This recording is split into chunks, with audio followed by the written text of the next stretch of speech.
길리의 사람 다속 유형문은 누구인가? 18번째 시간입니다. 오늘은 맹자를 상으로 삼다, 맹자를 상으로 삼다 라는 제목으로 말씀드리겠습니다. 그때 학제로는 소학기를 3년 다녀야 졸업을 하는데 2년만 다니고는 다시 서당 공부를 시작하였습니다. 왜 다시 서당으로 가게 되었느냐고 물었을 때 이렇게 대답하였습니다. 그때는 그렇게 해야만 될 것 같은 생각이 들어서 그렇게 하였어요. 이때 유형문은 13살의 홍안의 소년이었습니다. 한 과정을 마치고 다른 데로 옮긴 것이 아니라 도중에 그만두고 다른 데로 옮긴 것입니다. 이것은 유형모가 변덕이 많아서가 아니었습니다. 이 나라의 운명이 풍전동화처럼 위기에 놓이자 나라를 위하여 이렇게 하는 것이 옳을까 저렇게 하는 것이 옳을까 갈팡질팡 헤맨 것이었습니다. 그때 이 나라의 운명은 길가에 버려진 여인이라면 천국, 일본, 러시아는 서로 차지하겠다는 짐승 같은 순놈들이었습니다. 그리하여 저희끼리 목숨을 걸고 싸움을 벌였습니다. 1894년에 천국과 일본이 맞붙어 싸우는데 1년 만에 일본이 이겼습니다. 이것이 청일전쟁입니다.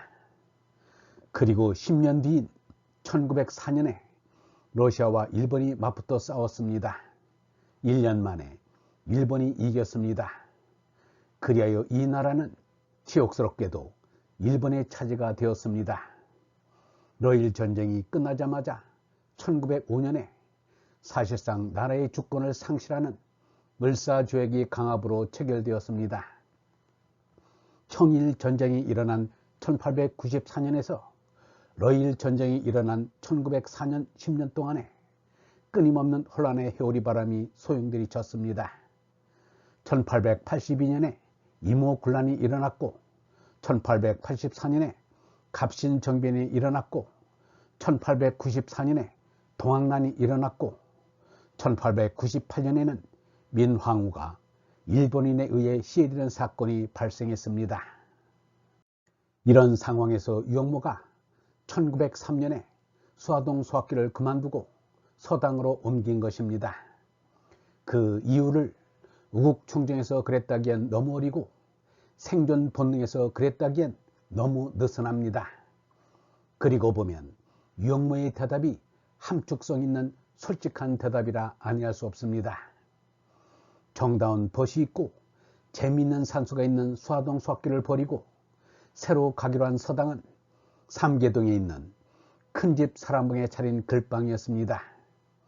명절 때와 제사 때에 자주 온 큰집입니다.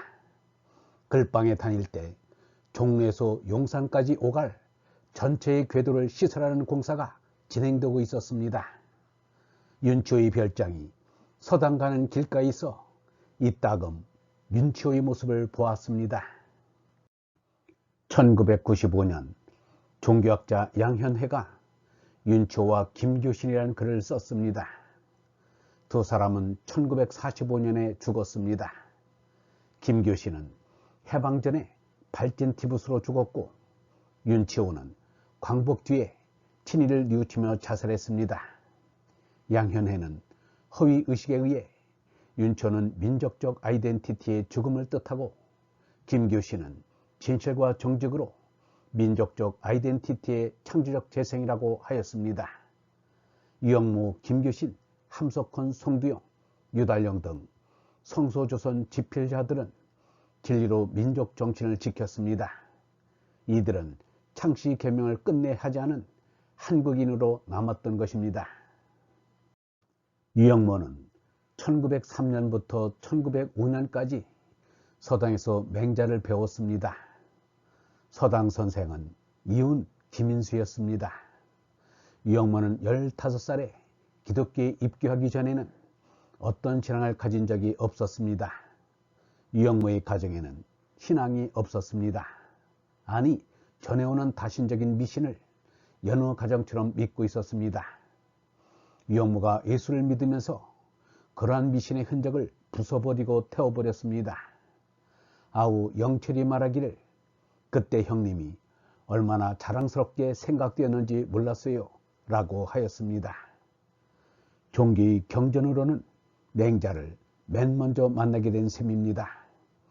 그러나 다만 학문으로 배운 것이지 신앙의 차원은 아니었습니다. 훗날에 가서야 유계의 경전으로 보았습니다. 그리고 맹자를 좋아했으며 좋아한 만큼 영향을 크게 받았습니다. 유영모는 다속일지에 이렇게 적어 놓았습니다. 나의 정신은 모세와 예수 그리고 공자와 맹자로 영향된 것입니다. 유영모는 맹자에서 발췌한 맹자초를 YMCA에서 가르쳤습니다. 맹자를 다 가르치자면 시간이 너무 많이 걸리기 때문이었습니다. 맹자의 진심하편에 나오는 언저와 바 아들 옳게 하라 섬기요 차리요 손맞이요 슬기에 닦아난 이유 씻어나기는 하늘길이란 시킨지라 바탈로 있겠거늘 그이는 시킴이라 이르지 아니한다 를 강의하면서 이렇게 말하였습니다. 나는 장자 맹자도 다 성령을 통했다고 생각해요. 성령을 통치 않고는 그렇게 바탈을 알 수가 없어요. 맹자 장자는 성령을 통하니라 뚫어본 이에요. 볼 걸 다 본 이에요. 어느 날 맹자를 펼치니까 이게 나오잖아요. 한번 보았더니 이렇게도 맹자가 깊었나 하고 섬뜩했습니다. 유영모는 맹자의 대장부를 좋아했습니다. 맹자의 사나이란 소리는 참으로 시원한 말씀이에요. 사나이 살기는 눈이 넓은데 서기는 바른 자리에 가기는 환히 넓은 길로 뜻대로 되면 씨알과 함께 가고 뜻대로 안 되면 나 혼자서 가련다. 맹자의 이 말씀은 훌륭한 바이블입니다. 성경 말씀 안 될 게 없습니다. 이 밖에도 맹자의 호연지기, 야기, 심조지 등의 유영모의 맹자 강의는 맹자가 와서 듣는다고 해도 빙그레 웃으며 흐뭇해 하였을 것입니다. 얼번 여러분, 맹자도 성령으로 하늘과 통한 인물입니다. 그렇지 않고는 바탈을 그렇게 뚫어볼 수 없습니다. 얼로 손나지 않으면 어리주는 말씀을 알 수 없고 알 수 없으므로 그 말씀을 할 수도 없고 글로 남길 수도 없습니다. 맹자처럼 얼림이신 하나님과 뚫린 이라야 진리의 말씀을 할 수 있습니다. 영성신학원 다석아카데미의 하늘소리였습니다.